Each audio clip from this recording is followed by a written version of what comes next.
GBE fourth graders. This is Mr. Toady, and welcome back to another virtual lesson. Today we've got our science lesson going on. You can see that I have my trusty goggles, and we all know that we are studying simple machines. Today we're going to film our first experiment that we're doing as a class instead of on YouTube. And this experiment is about the lever.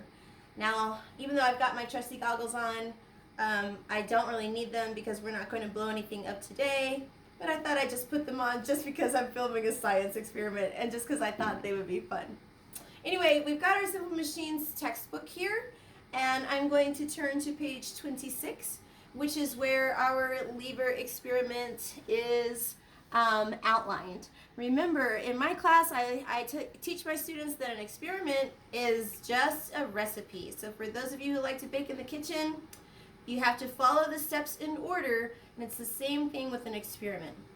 For this experiment, we're actually dealing with step 4 of the scientific method, which is actually conducting the experiment. We've already covered steps 1, 2, and 3, and so we're going to go ahead and look at the experiment as outlined in the text. We have our materials here. Make a dime balance is what we're doing.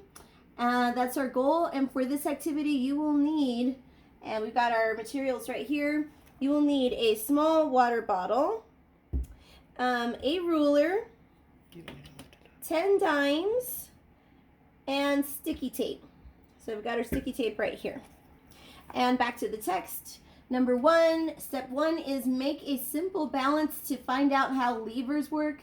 Now, here's a quick note. Mr. Toady grew up in Maryland on the East Coast, and so you'll hear me saying lever.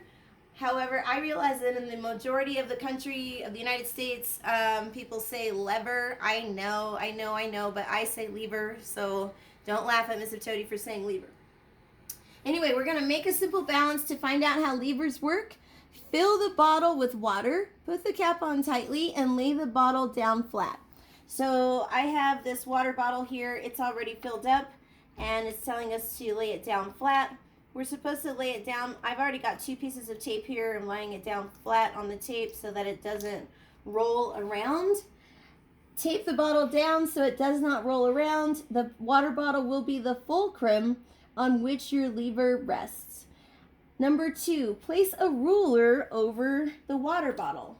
And so the ruler is the lever arm. Number 3, try to make the ruler balance. I'm going to move my tape out of the way here. Try to make the ruler balance. To do so, you will have to place the midpoint of the ruler, which is 15 centimeters, or in this case, you can see 6 inches. We're going to place the 6-inch point on the fulcrum. So you can see right there that it says 6, right there. Okay, number 4, carefully place 1 dime on each end of the lever arm until the lever balances. Okay, and it's saying place the dimes on the 3 centimeter. So let's see, where's 3 centimeter? 3 centimeter is over here, but I better put this textbook down because I have a feeling that things are not going to balance. So put it on the 3 centimeter, and yes, I gotta hold that. And on the 27 centimeter mark, and then I've got 6 inches in the middle of the bottle. So yay, it balanced. Okay, now we're on step 5. Stack 5 dimes on each side and adjust them until they balance. Alrighty, I've got 1 on each side, so how many more do I need? Yes, you're right. I need to put 4 on each side. Let's just do 1 at a time. Got 1 over here. 2, 3, 4,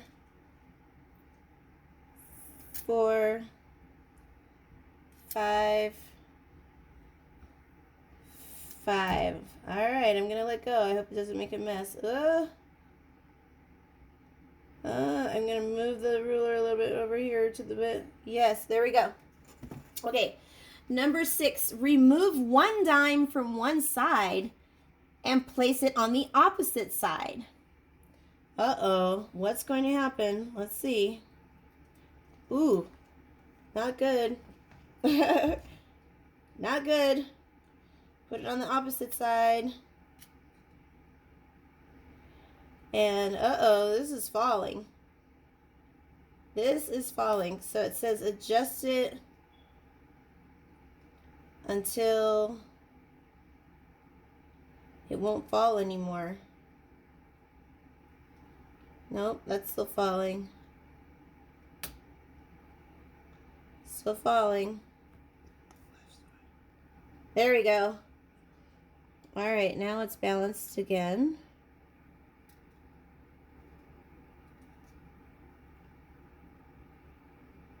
All right.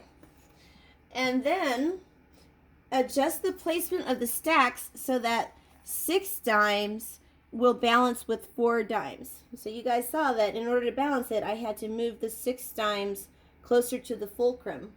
Number 7, predict where you will need to place the dimes to balance 7 dimes and 3 dimes. Test and see if your prediction is correct. Now notice that in your work that you're going to be, in your Google Doc that you're going to be completing, you've got step 5 with 5 dimes on each side. So go ahead and complete your observations regarding what you observed when there were 5 dimes on each side. Now, right now, we've got 6 dimes balanced with 4 dimes. Go ahead and complete that.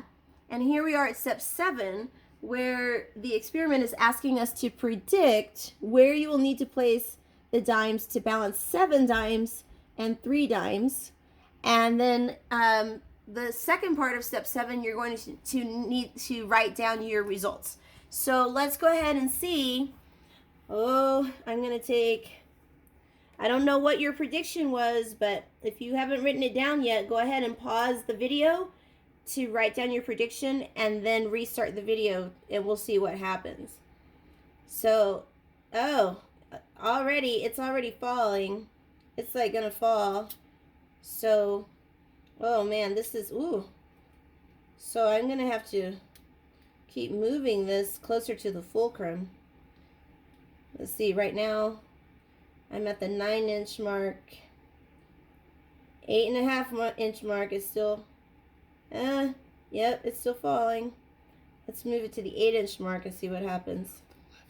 All right. So I had to move it all the way to the 8-inch mark in order to balance it. Let's move on to step 8. Can you balance a stack of 8 dimes and a stack of 2? If you cannot balance them on your ruler, consider how you might change your balance. Find a longer lever arm and see if your balance will work. With the longer lever arm, can you balance a stack of 9 dimes with a single dime? Well, 4th graders, I don't have a longer lever arm, so we're just going to have to figure this out. Let's see. So we're going to now try to balance. This is 7 dimes balanced with 3. Now we're going to have to try to balance 8 dimes. Oh my goodness. 8 dimes.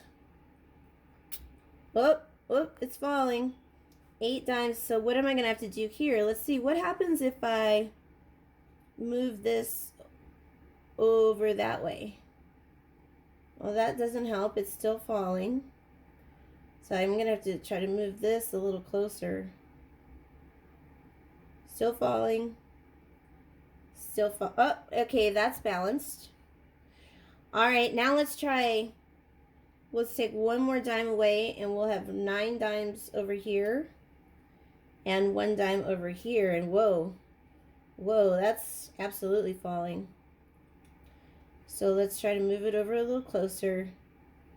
I'm at the 7-inch mark and it's still falling. Let me move this one all the way over to the edge. It's still falling.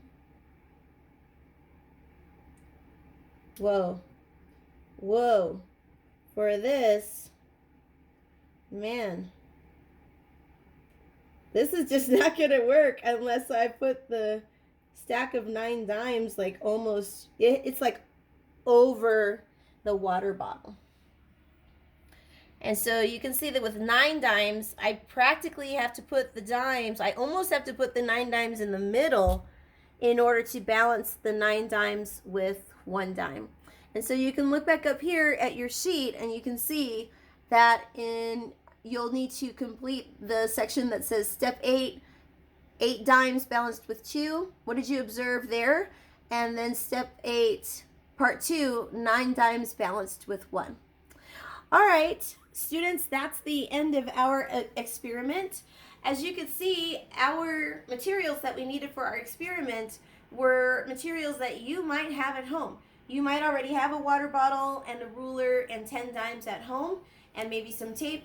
And so if you do, then go ahead and try this experiment yourself in your house.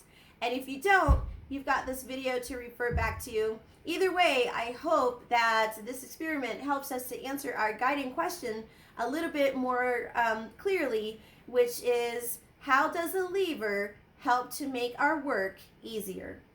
Love you. Bye.